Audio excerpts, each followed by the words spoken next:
네, 인사드리겠습니다. 안녕하세요. 안녕하세요. 네, 네, 또 어김없이 또 이렇게 주일날 또 귀한 시간과 또 이렇게 장소에 함께 해주셔서 마음으로 감사의 말씀을 드리고, 오늘 또 들려지는 말씀을 통해서 여기 계신 분들의 상황과 또 마음의 상태는 제가 다 알지는 못하지만 우리 주님은 다 알고 계시기 때문에 정말 나에게 꼭 맞는, 나에게 참 은혜가 되는 그런 말씀 한 구절이라도 오늘 이렇게 마음으로 받고 가시면 참 좋겠다, 이런 기도하는 마음으로 말씀을 나누도록 하겠습니다. 오늘 이제 본문 이제 이제 복음 말씀을 이제 준비하면서 여러 가지 또 말씀을 나눌 많은 부분들이 있지만, 특별히 제가 이제 경험되어진, 정말 제가 마음으로 그리고 피부로 경험한 그런 은혜에 대해서 참 나누면 좋겠다, 이런 마음을 오늘 가졌습니다. 그래서 그 부분에 대해서 특별히 저에게도 큰 은혜가 되었던 것을 또 여기 계신 분들에게 나누면서 동일하신 하나님의 은혜가 또 오늘 함께 하기를 바랍니다.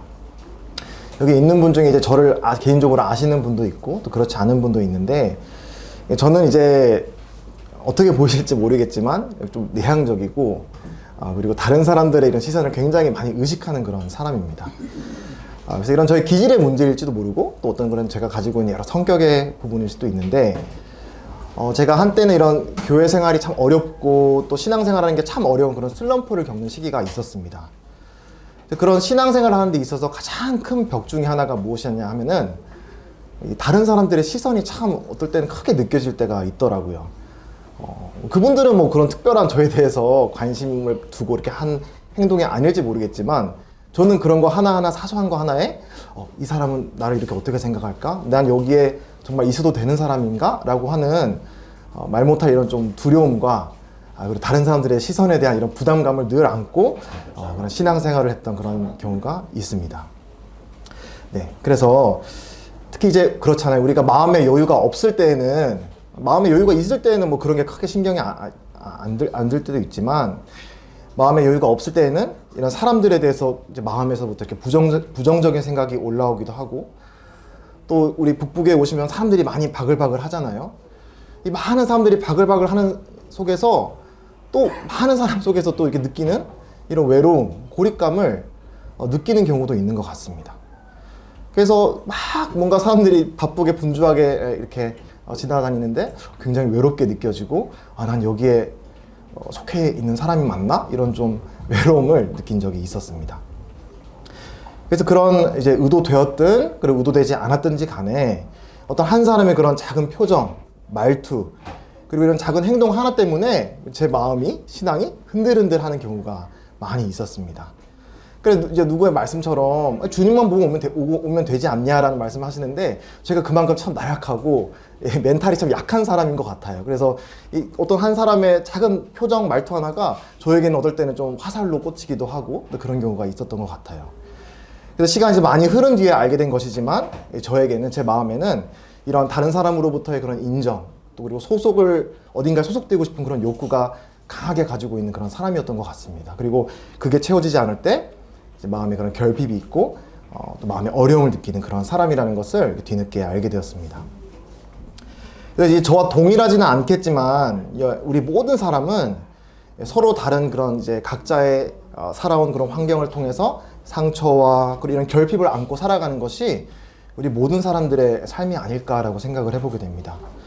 여기 계신 분들은 나에게 있는 그런 결핍에 대해서 혹시 생각해 보신 적이 있는지 여쭤보고 싶습니다. 나에게는 어떤 결핍이 있는지, 내 마음에는 어떤 커다란 구멍이 나 있어서 이 문제를 두고 정말 이 결핍, 나의 이 마음의 큰 구멍을 메우고 싶다라는 고민을 혹시 해본 적이 없으신지는 여쭈어보고 싶습니다. 오늘 이에 관한 고민을 두고 제가 이제 개인적으로 누렸던 은혜를 나누고자 합니다. 이제 부디 전해지는 말씀을 통해서 여기 계신 모든 분들에게 또 위로와 또 은혜가 되는 시간이 되기를 바랍니다. 오늘 다룰 본문은 이제 누가복음 18장과 19장에 나오는 짧은 이제 이야기 세 가지를 들려드릴 텐데요.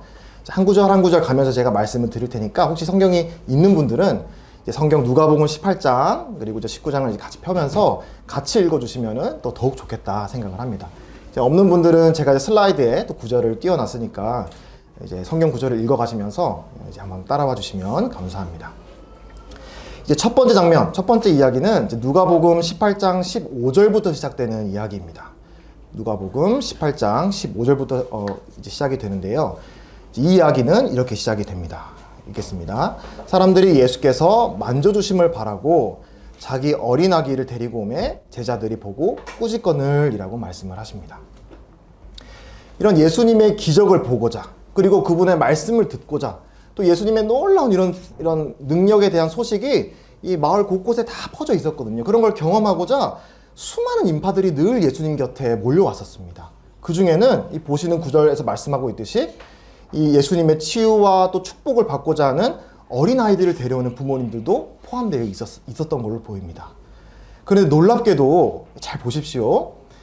안 좋은 의미로 놀랍게도 사람들이 예수님께 다가오지 못하도록 이렇게 저지하고 이렇게 막고 있는 사람이 있어요. 누가 그렇게 하고 있다고 말씀을 하고 있나요? 제자들이 그렇게 하고 있다고 말씀하고 있죠.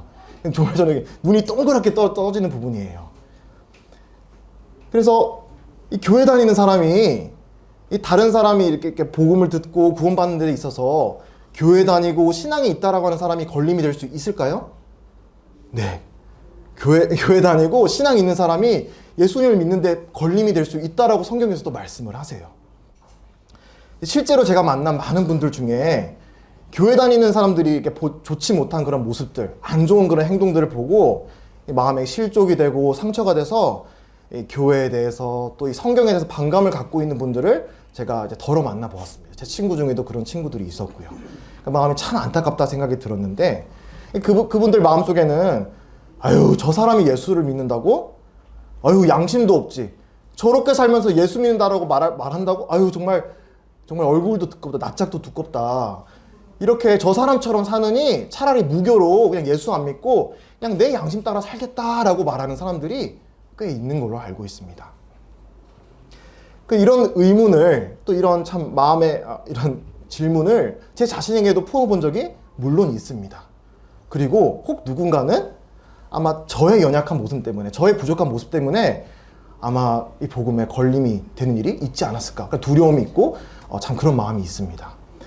그래서 이 부분이 또 많은 분들이 갖고 있을 수 있는 그런 이제 문제니까 한번 이 부분에서 조심스럽게 잠깐 말씀을 드리고 여러분들에게 한번 설명을 드려보도록 하겠습니다. 이제 먼저는 이제 성경에서 찾게 되는 본래 의미의 이 교회라고 하는 의미가 무엇인가, 성도, 그리스도인이라고 한다고 하는 게 의미가 무엇인가를 말씀을 드려야 될 것 같습니다. 이 성경에서는 교회는 그 일반인보다, 믿지 않은 사람보다 더 죄를 덜 짓고 도덕적으로 더 훌륭한 성인 군자들이 모여있는 곳이 교회라고 말씀하시지 않습니다. 그리스도인, 성도라고 불리는 사람은 믿지 않는 사람보다 더 거룩하고 더 성스럽기 때문에 그렇게 불린다라고 성경에서는 말씀하지 않는다라고 하는 것이죠.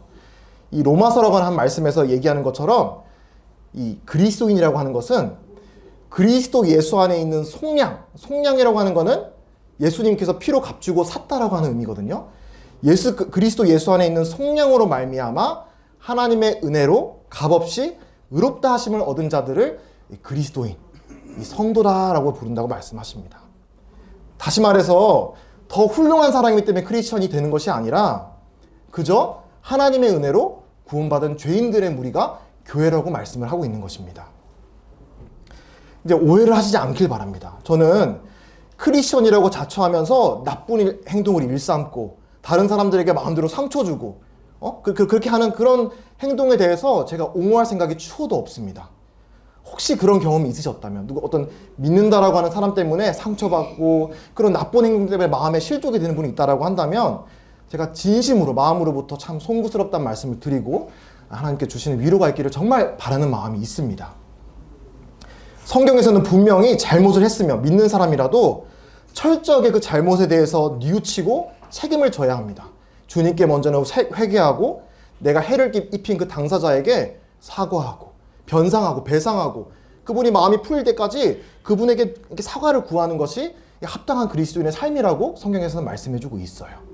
근데 다만 이 기독교인들의 연약과 잘못들이 예수님을 믿지 못하는 근거는 되지 못한다라고 저는 생각을 합니다. 그거를 다음 예를 한번 들어서 생각해 주시면 좋을 것 같습니다. 여기 보이시는 이 그림 유명한 분이시죠? 이 그림은 이제 세계적으로 누구나 다 인정하는 세계적인 작곡가 베토벤이라고 하는 걸 잘 알고 계실 거라 생각합니다. 자, 한번 상상을 해보십시오. 예를 들어서 어떤 어린아이가 이제 갓 뭐 피아노라던가 악기를 이제 배우기 시작해서 이 베토벤의 명곡, 이제 교향곡 5번, 운명, 이거를 막 치는 거예요. 근데 이제 어린아이가 처음 배우는 거니까 막 음정도 틀리고 박자도 틀리고 리듬도 틀리고 막 엉망진창으로 베토벤 교향곡 5번을 막 이제 치는 거예요. 근데 이제 그거를 옆에서 누군가 들으면서 딱 이제 그 어린아이가 이제 치는 이제 연주를 들으면서 이거 봐. 이 곡, 이거 들어보니까 베토벤 형편없는 작곡가구만. 얘가 연주하는 거 들어보니까 베토벤은 정말 형편없는 작곡가임에 틀림이 없어. 라고 섣불리 결론을 내린다면 그거는 온당한 평가가 될 것인가? 라는 질문을 드리고자 하는 것입니다. 이 베토벤의 음악의 가치는 그 연주자에 의해서 결정되지 않습니다. 복음도 이와 유사하다고 생각을 합니다. 우리 그리스도인은 이 예수님의 아름다우신 인격과 또 그 가르침을 입술뿐만이 아니라 우리의 삶으로, 우리의 행동으로, 태도로 연주해내도록 부름받은 사람들이 우리 그리스도인이라고 성경은 말씀하십니다. 그래서 교회 다니는 사람들에게는 정말 최선을 다해서 우리를 지으신 원작가의 의도에 맞게 그분의 뜻에 부합하게 살도록 이렇게 사는 책임이 있는 것이 분명한 책임입니다. 하지만 그 연주에 결함이 있다라고 해서 그 작곡가의 결함이 있다라고 섣불리 결론을 내려서도 안 된다라고 하는 것입니다. 얘기가 많이 돌아왔는데요. 이 예수님 곁에 있던 제자들도 이러한 실수를 정한 거예요. 예수님은 그럴 의도가, 예수님의 마음은 그런 것이 전혀 아닌데 제자들이 예수님이 의도하지 않는 사람들을 가로막고 저지하는 그런 실수를 범하는 것을 우리가 보게 된 것입니다. 그래서 이제 예수님께 나오지 못하는 이 걸림돌과 같은 역할을 예수님 옆에 있던, 주위에 있던 사람들이 보였다라는 것을 참 가슴 아프지만 보게 됩니다. 제자들은 왜 어린아이들이 나오도록 가르막았을까라는 이제 질문을 우리가 해보게 되는데, 첫 번째 이유는 그것은 아마 이 아이들이 미숙한 존재들이었기 때문이라고 생각을 합니다. 저는 제자들을 이렇게 탓할 수가 없습니다. 제 자신만 봐도 이 다른 사람의 미숙함을 참 견디지 못하는 저의 연약을 많이 발견하게 되는 것 같아요. 저의 자녀하고 저의 관계만 봐도 그렇습니다. 이 어린이를 자녀를 키워보신 분들은 잘 아시겠지만 이 어린이들이 얼마나 궁금한 게 많이 있습니까, 그렇죠? 근데 그걸 이제 어른들이나 부모님에게 했던 질문을 또 하고 또 묻습니다. 그러면 이제 부모는 또 그 대답을 해주고 또 그 질문에 또 대답을 똑같은 말을 해주는데 아이는 그 질문을 또 하고 어떨 때는 동문서답을 하기도 하고 또 어떤 어린아이들은 이제 그 자기가 뭐 원하는 게 있으면 표현을 잘 못하잖아요, 그렇죠? 미숙하니까 표현을 못하고 자기가 이런 요구가 있다라는 것을 표현하는 것도 참 미숙한 게 어린아이입니다. 이런 어린 자녀의 모습을 보면 때로는 인간적으로는 제 마음에도 막 답답해하고 아유 왜 이렇게 못 알아들어 이런 인간적인 마음이 이렇게 불쑥불쑥 올라오는 게 참 제 자신이구나, 참 우리 인간의 연약이구나라는 것을 깨닫게 됩니다. 그러나 이와 같은 미숙함이 미숙하다는 이유가 예수님 앞에 나오지 못하도록 막을 수 있는 온당한 이유가 될 수 있느냐라고 하는 질문에 대해서 그에 대한 대답이 이 다음에 나오고 있습니다. 16절에 보시면 이렇게 말씀을 하시죠. 예수께서 그 어린아이들을 불러 가까이 하시고 이르시되 어린아이들이 내게 오는 것을 용납하고 금하지 말라. 하나님의 나라가 이런 자의 것이니라. 이 구절을 이해하고 해석하는 데는 엄청 뭐 특별한 지식이 필요가 없습니다. 그냥 있는 말씀 그대로 받아들이면 됩니다. 그 의미는 문자 그대로 아주 명료한 의미를 가지고 있어요.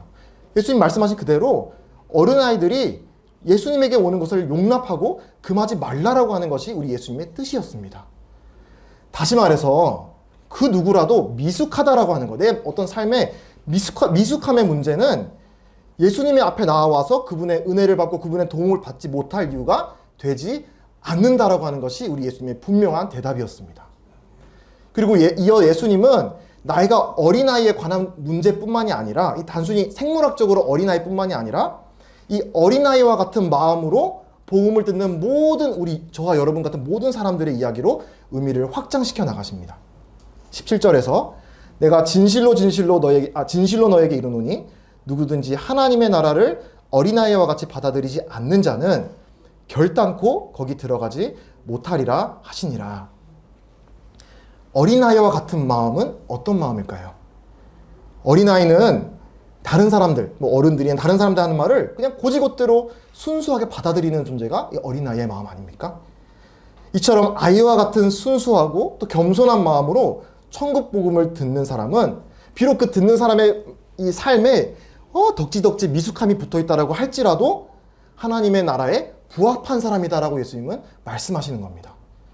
반대로 아무리 내가 이 사람들의 평판이 정말 도덕적으로 훌륭하고 경험이 많고 원숙하고 그리고 아주 성숙한 사람처럼 보일지라도 나의 지혜를 하나님의 지혜보다 더 앞서는 그런 사람이라고 한다면 예수님이 분명히 말씀하시죠. 그런 사람은 하나님의 나라에 결단코 들어가지 못한다고 경고하십니다. 이게 놀라운 하나님의 천국 복음의 비밀인 것이죠. 그래서 이것은 믿는 사람이든 믿지 않는 사람이든 모든 사람에게 주시고 있는 우리 예수님의 소중한 교훈입니다.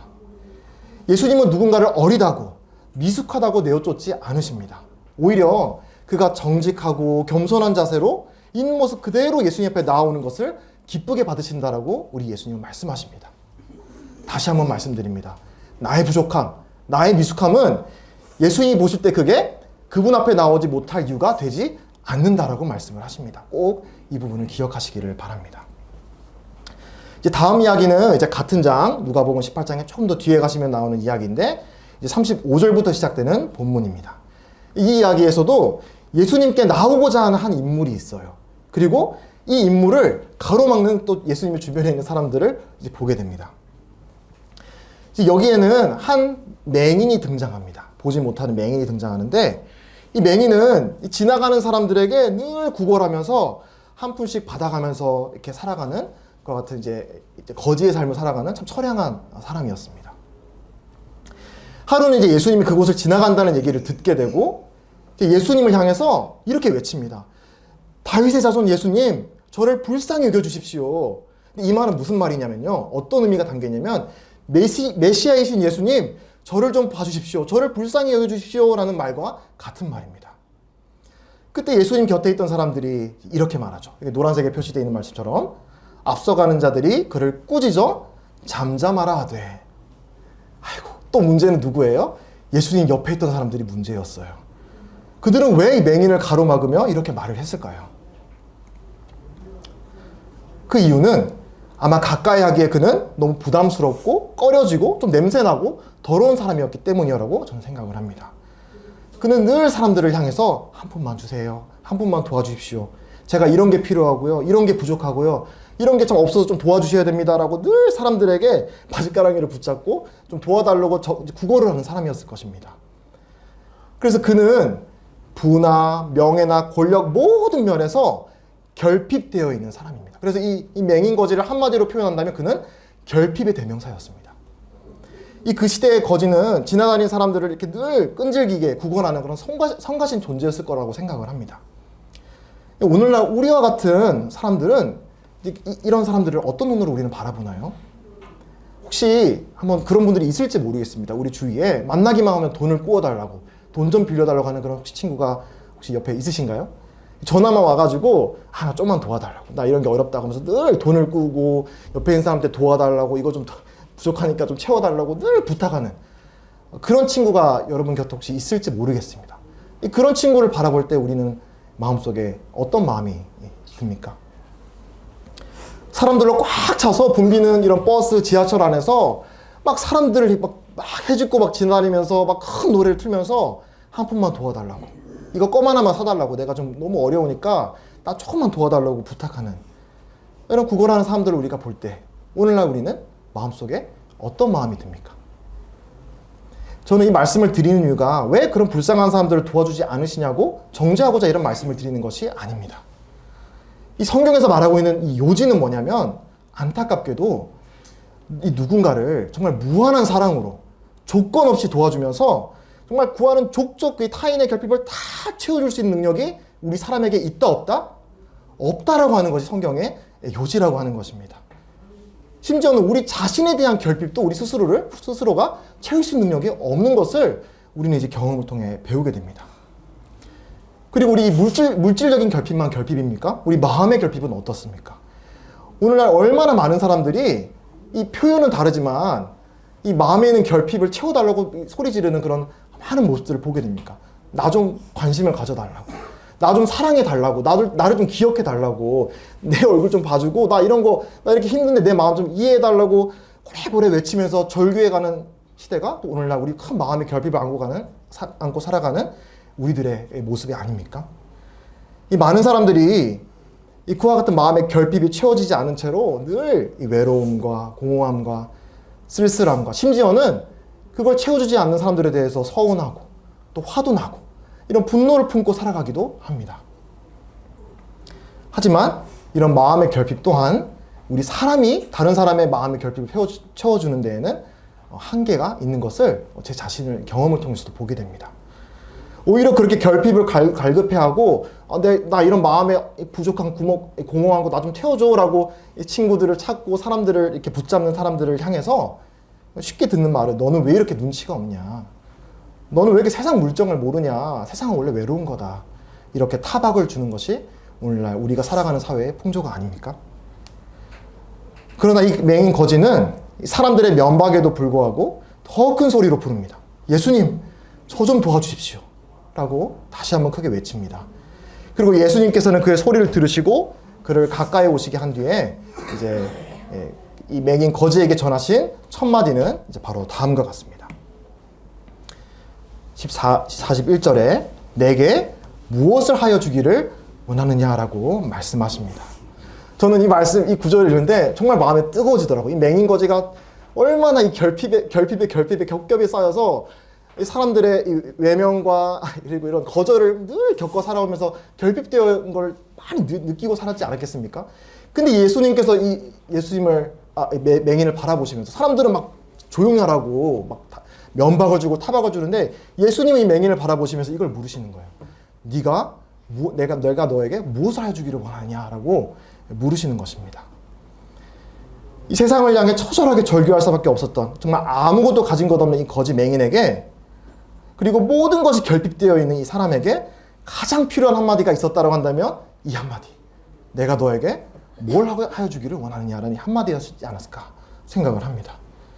그리고 예수님은 이 맹인의 모든 사정과 또 그의 마음의 중심을 알고 계셨습니다. 이 맹인이 예수님에게 다윗의 자손이시여 저를 불쌍히 여겨주십시오 라고 외쳤을 때는 이 맹인의 마음에 그냥 예수님으로부터 돈 몇 푼을 구하려고 했던 것이 아니었다는 것을 아셨습니다. 왜냐하면 이 다윗의 자손이란 말이 이제 우리는 쉽게 이제 와닿지 않는 표현이지만 이 당시에 살아가던 이 사회에서 다윗의 자손이란 얘기는 구약의 언약, 구약의 예언을 따라서 하나님이 보내신 메시아라고 하는 그 믿음이 그 다윗의 후손이시여라는 말 안에 담겨 있는 것입니다.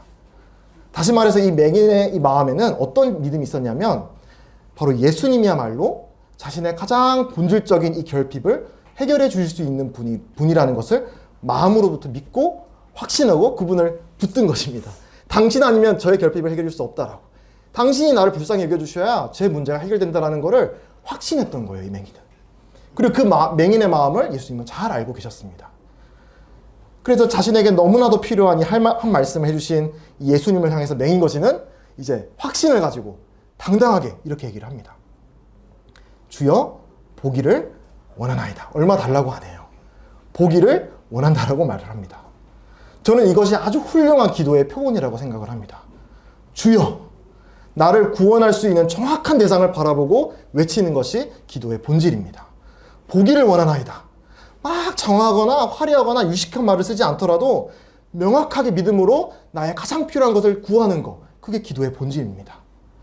최근에 이제 수요 집회 때 간증을 한 많은 형제 자매님들의 간증을 제가 들으면서 공통적으로 제가 들은 이제 표현들이 참 마음에 와닿았던 게 그 상황은 다 다르지만 그 상황에 좀 필요한 하나님의 도우심을 구했던 기도에 대해서 하나님이 응답하시는 것을 다 이렇게 간증을 나눠주셨거든요.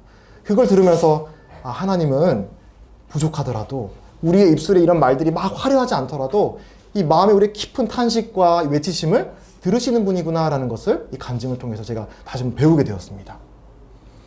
그래서 어렵고 유식해 보이는 말 안 써도 되는 것입니다. 예수님은 다 알아서 들으시고 그 기도하는 사람의 마음의 중심을 보시는 것이 우리 예수님이십니다. 예수님, 저 좀 도와주세요. 저를 이 죄의 문제로부터 건져주세요. 이 두려움의 문제로부터 건져주세요. 저 이 두려운 이 죽음의 문제 해결해 주세요. 믿음의 확신이 안 드는데 믿음의 확신을 주세요. 이런 짧지만 예수님이 그걸 해결할 수 있는 분이라는 걸 믿는 마음으로 간단하게 드리는 그 기도가 예수님이 기뻐 받으시는 기도다라는 것을 배우게 됩니다. 그리고 이 짧지만 믿음으로 드려진 기도에 대한 응답이 이제 다음 구절에 이어지고 있습니다. 예수께서 그에게 이르시되 보라 내 믿음이 너를 구원하였느니라 하시매 곧 보게 되어 하나님께 영광을 돌리매 예수를 따르니 백성이 다 이를 보고 하나님을 찬양하니라.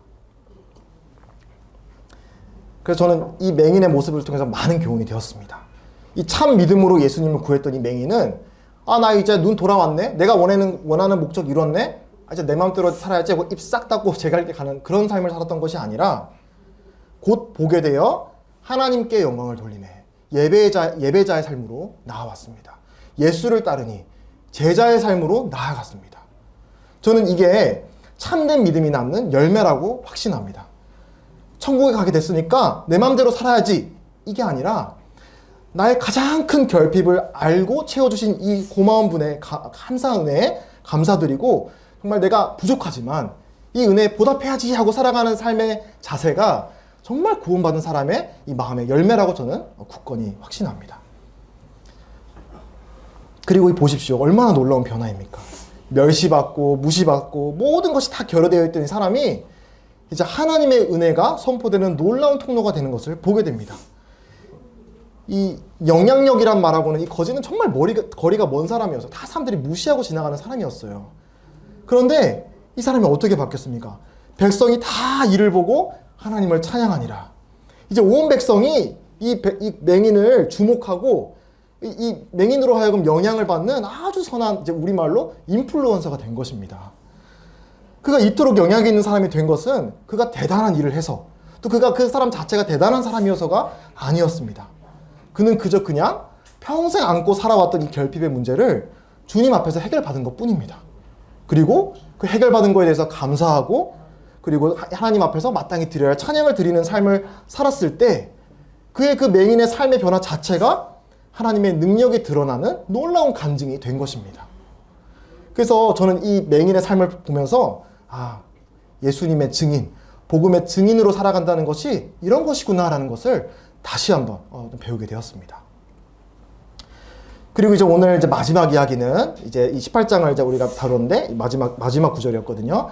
이제 넘어가서 19장 초반부에 나오는 이야기가 오늘 드리게 될 마지막 이야기입니다. 이 이야기는 이제 많은 분들이 이제 들어본 적이 있는 삭개오라고 하는 인물의 이야기입니다. 이 삭개오라고 하는 인물은 이제 이스라엘의 세리라고 하는 세리장이었습니다.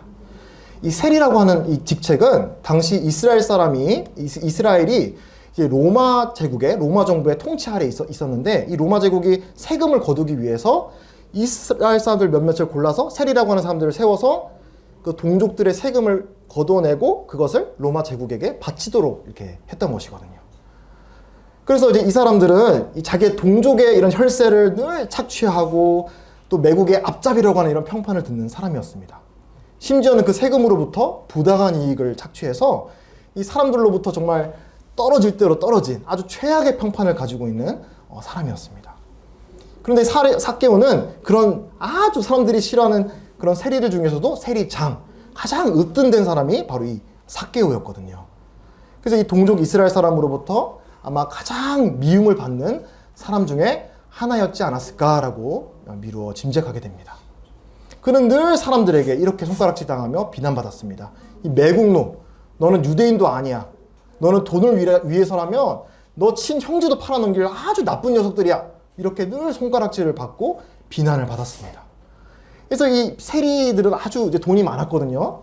그래서 이 궁전 같은 큰 집이 있더라도 이 마음 편히 친구들을 초대해서 이렇게 아주 웃고 떠들면서 우정을 나눌 수 있는 이런 진실한 친구가 이 세리들에게는 없었습니다. 그래서 그는 이제 돈으로는 원하는 옷, 또 먹고 싶은 음식은 살 수 있었을지 모르겠지만 이 자신의 재력으로는 진실한 친구를, 참된 우정을, 영원한 사랑을 살 수 없구나라는 것을 깨닫고 이 마음 한켠에 늘 이 구멍을 안고 살아가는 인물이기도 했습니다. 이제 우리는 이제 이 삭개오라고 하는 인물을 통해서 앞에서도 언급해드린 우리가 가지고 있는 또 다른 이 결핍의 문제를 보게 됩니다. 앞에 있는 본문에 이제 맹인 거지는 이 물질적인 결핍이 있었다라고 한다면 이 삭개오는 물질적으로는 부유했지만 마음에 큰 결핍이 있었던 그런 인물이었습니다. 이런 나와도 친구가 되어줄 수 있는 사람이 있을까? 나는 정말 나를 따뜻하게 받아줄 수 있는 이런 따뜻한 어디 공동체에 소속될 수 있을까? 라고 하는 의문을 늘 품고 살아가는 사람이었습니다. 이와 같은 고립감 그리고 외로움으로부터 이제 늘 이렇게 마음의 결핍을 느끼고 살아온 이 삭개오와 같이 우리 주위에도 이런 문제가 늘 있다라고 생각을 합니다. 이 겉모습으로 우리가 판단해서는 안 되는 것이죠. 어떤 사람들은 야, 저 사람은 다 우리가 볼 때 정말 좋은 거 다 갖췄네? 이런 거 저런 거 다 갖췄으니까 뭐 별 문제 없이 고민 없이 살아가겠네? 라는 생각이 드는 사람이 있다라고 할지라도 이해하지 못한, 다른 사람을 이해하지 못하는 마음속에 깊은 외로움이 있을 수 있는 거예요. 심지어는 교회 다니는 사람들도 마찬가지입니다. 아, 저 사람이 집은 부유하니까, 좋은 직업을 가지고 있으니까, 저 아이는 부모가 아주 훌륭한 신앙인이니까, 저 사람은 정말 남부끄럽지 않는 배우자가 있으니까, 아주 훌륭한 자녀들이 있으니까 문제가 없겠지? 라고 하는 보이는 사람들도 이 내면의 이야기를 자세히 들어보면 말 못할 이런 외로움과 고립감을 가지고 있는 것을 우리는 발견하게 됩니다. 저도 그렇고요. 다 그게 우리 마음에 자리하고 있는 깊은 이제 외로움이 있는 것입니다. 그래서 부족하더라도 우리는 이 서로를 신뢰하고 또 우정을 나눌 수 있는, 또 사랑을 나눌 수 있는 이런 친밀한 관계, 내가 누군가와 정말 둘도 없는 이런 친구가 가지고 싶다, 이런 교회, 이런 공동체에 속하고 싶다, 이런 갈증이 우리 모든 사람들에게 있는 것입니다. 하지만 이런 진정한 우정과 또 소속을 향한 갈망을 채우기에는 우리 사람에게는 역시나 한계가 있습니다. 우리는 이런 타인의 마음을, 또 그 사람의 내면의 진짜 목마름을 온전한 의미에서 이해할 수도, 그리고 채워줄 수도 없습니다. 이제 그러던 어느 날 삭개오가 예수님이 근처에 지나가신다는 소식을 듣고 이제 이분이 어떤 분일까 궁금해서 이 나무 위로 올라가는 장면이 누가복음에 기록되어 있습니다. 이제 우리는 이제 성경에 나온 내용만으로는 그가 어떤 동기로 그리고 무엇을 기대하면서 이 나무에 올라갔는지를 정확히 알 수는 없습니다. 하지만 분명한 것은 이 예수님께서 나무 위에 올라가 있는 이 삭개오를 바라보시면서 건네신 한마디로 인해서 그의 삶이, 그리고 이 모든 상황이 싹 뒤바뀌게 되는 것을 이 성경을 통해 보게 됩니다. 19장 5절에 이렇게 기록되어 있습니다. 예수께서 그곳에 이르사 쳐다보시고 이르시되 삭개오야 속히 내려오라. 내가 오늘 내 집에 유하여야 하겠다 하시니. 이제 이후에 본문을 읽어보시면 알게 되겠지만 이 구절에 기록하고 있는 이렇게 쳐다보시고, 예수님은 아이 컨택을 하셨어요. 삭개오에게 아이 컨택을 하시면서 내가 오늘 내 집에 유하여야겠다라는 말씀을 건네십니다. 이 예수님의 눈빛과 말씀이 화살이 되어가지고 쭉 날아가가지고 삭개오의 마음에 탁 꽂힙니다.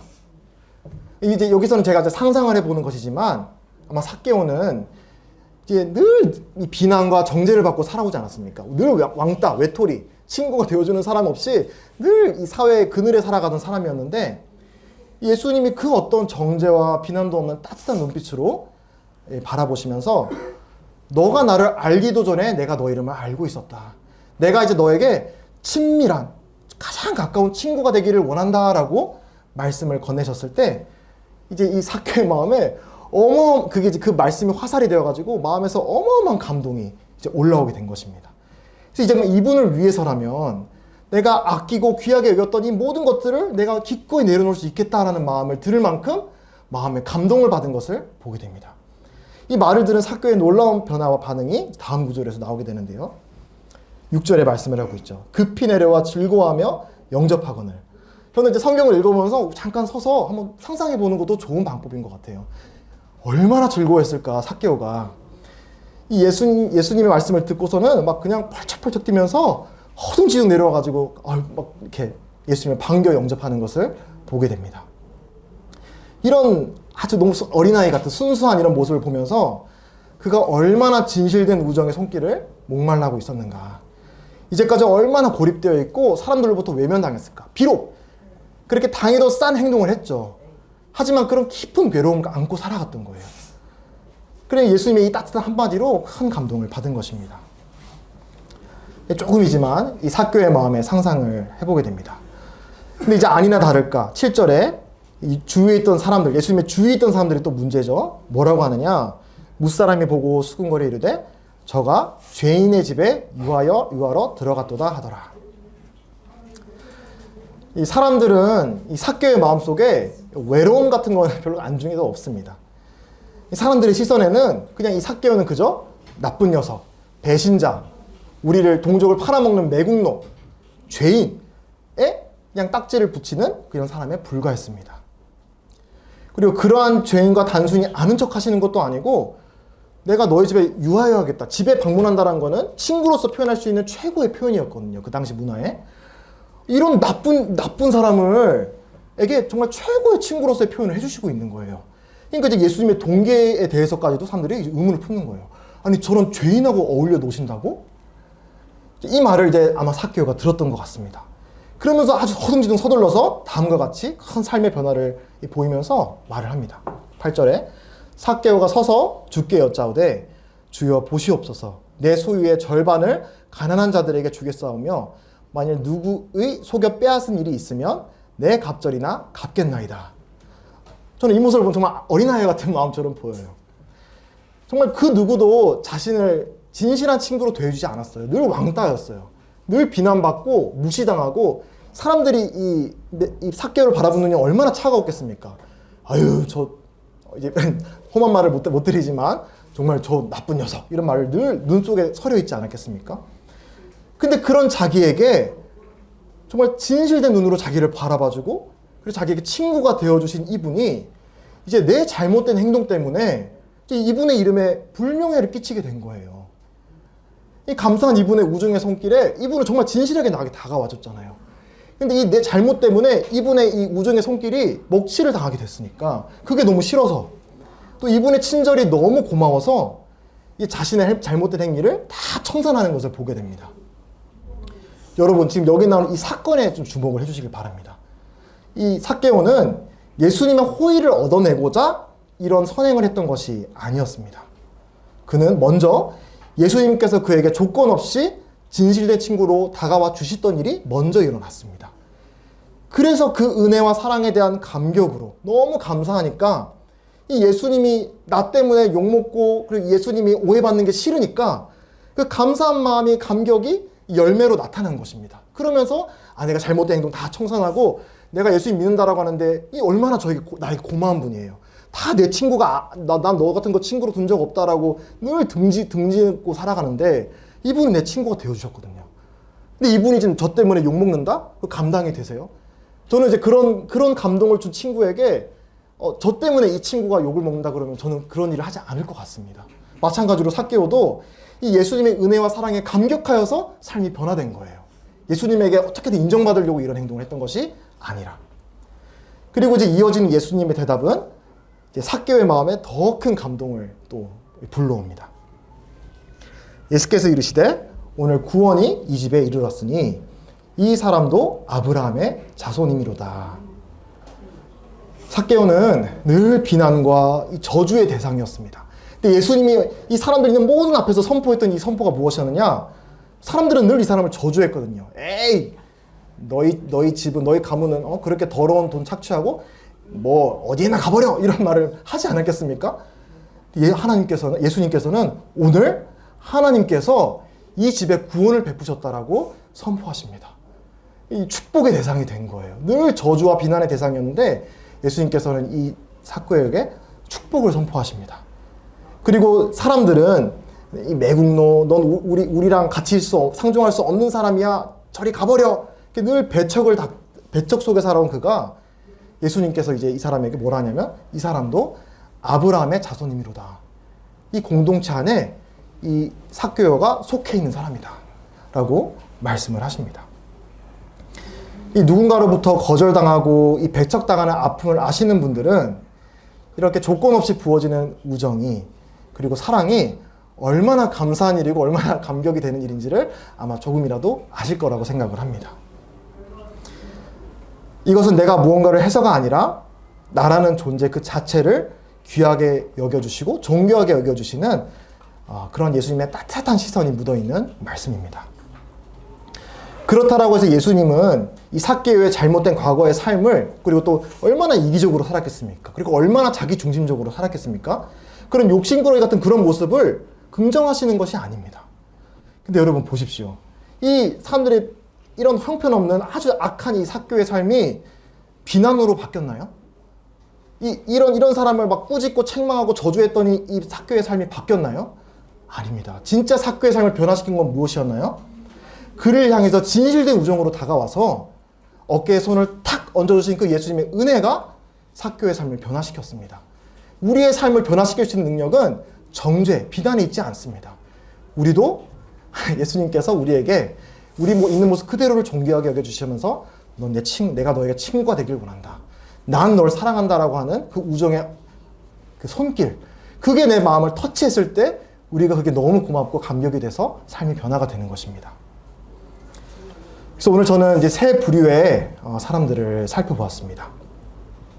그들은 누가 보기에도 가까이 하기에 눈살이 찌푸려지는 그런, 어떻게 보면 사회적인 시선으로는 하찮은 그런 존재들이었습니다. 심지어는 예수님을 곁에서 따르는 사람들조차도 가로막고 예수님에게 오지 못하게 막았던 그런 사람들이었죠. 하지만 예수님은 그런 사람들을 아무런 편견 없이, 그 어떤 증오와 그리고 그런 정죄하는 마음 없이 한 사람 한 사람을 정말 조건 없는 은혜 가운데 만나 주셨습니다. 그리고 이제 예수님께서는 예수님 당신께서 이 땅에 오신 목적을 이 세 가지 이야기가 이제 끝난 이 시점에서 이어지는 10절에서 이렇게 말씀을 하십니다. 이 구절 다 함께 한번 읽어보면 좋을 것 같습니다. 10절 함께 한번 읽어주시면 감사드립니다. 시작. 인자가 온 것은 잃어버린 자를 찾아 구원하려 함이니라. 아멘. 예수님은 잃어버린 자들을 찾으러 오셨습니다. 우리에게 그 어떤 미숙함이나 그 어떤 결핍이 있다라고 할지라도, 나의 이런 모난 모습 때문에 사람들은 나를 등지고 떠나고 이런 걸 외면한다라고 할지라도 예수님은 그것을 외면치 않으시고 그 잃어버린 자들, 결핍되어 있는 자들, 미숙한 자들을 부르시기 위해서, 예수님이 필요한 사람들을 만나주시기 위해서 이 땅에 오셨다라고 말씀하십니다. 그리고 이 나의 문제를, 중요한 거는 정직하게 그리고 솔직하게 인정하고 이제 그분에게 도우심과 은혜를 구하는 겸손한 마음으로 예수님 앞에 찾아오는 사람들을 예수님은 결코 내어쫓지 않으십니다. 때로는 사람이 걸림이 될 때가 있습니다. 어떤 사람 때문에 예수님 앞에 나아가는 게 주저가 되고 망설여지고 실족이 될 때가 있을 수 있습니다. 그러나 그 걸림이, 지금 예수님 보셨죠? 어떤 분인지. 두 팔 벌려서 우리를 맞으실 준비가 다 되어 있는 예수님에 대한 믿음까지 못하게 막고 있다고 한다면 그거는 그 사람의 문제가 아니라 내 마음속에 문제가 있는 것입니다. 예수님은 보여주셨어요. 이런 부족한 사람들 덩어리에 둘러싸여 있고 또 결핍과 미숙함 투성에 있는 사람들로 둘러싸여 있지만 그거 상관없이 누구라도 겸손하게 또 정직하게 나오면 예수님이 안아주실 준비가 되어 있다라고 우리는 이 이야기를 통해 보게 되었죠. 이걸 이제 중요한 건 믿으면 되는 거예요.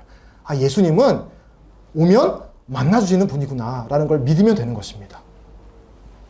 그래서 그 무엇도 예수님께서 우리를 향해 내미시는 이 우정과 사랑의 손길을 막을 수는 없습니다. 저는 이제 오늘 말씀을 통해서 특히 이제 이 결핍을 통해 예수님을 만난 사람들에 대해서 말씀드렸습니다. 이제 우리는 이 복음을 통해서 결핍에 대한 완전히 새로운 시각을 그리고 관점을 얻게 됩니다. 이 결핍은 이 복음을 통해 보게 되면 그냥 떨쳐내고 그냥 다 채워지고 없어져 버려야 되는 그런 문제가 아니라 이제 이 결핍이 있기 때문에야말로 이제 우리로 하여금 구원이 필요하구나라는 걸 우리가 느끼게 만들고 이 결핍을 통해서 예수님과 만나게 되는 놀라운 축복의 통로가 되는 거예요. 결핍이. 그러니까 이 하나님의 이 은혜의 복음은 이 우리가 안고 살아가는 이 결핍의 문제를 완전히 새로운 시각으로 보게 만들어주세요. 하나님의 이런 놀라운 은혜가 이 결핍을 통해서 채워지게 되는 거거든요. 그래서 이제 우리는 이제 결핍을 주신 것을 우리 이제 감사하게 되는 거예요. 주님, 저에게 이런 부족함을 주셔서 감사합니다. 이 부족함 때문에 제가 좋으신 예수님 만날 수 있게 됐습니다. 이 부족함 때문에 저에게 조건 없이 주시는 하나님의 무한한 사랑을 제가 이제 느끼게 되었군요. 라고 우리가 감사할 수 있는 감사의 기도 제목이 되는 것입니다. 그래서 우리가 이제 우리 영혼의 진정한 행복과 또 참 만족을 약속해 주시는 이 구원자를 이 결핍이라고 하는 통로를 통해서 만나게 된 이 사실에 대해서 저는 참 감사가 되고 하나님께 영광을 돌리고자 합니다. 여기 계신 분들도 이처럼 온유하시고 또 친절하신 예수님을 꼭 만나 뵙고 구원받는 모두가 되시기를 마음으로부터 기도하겠습니다. 기도하고 마치겠습니다.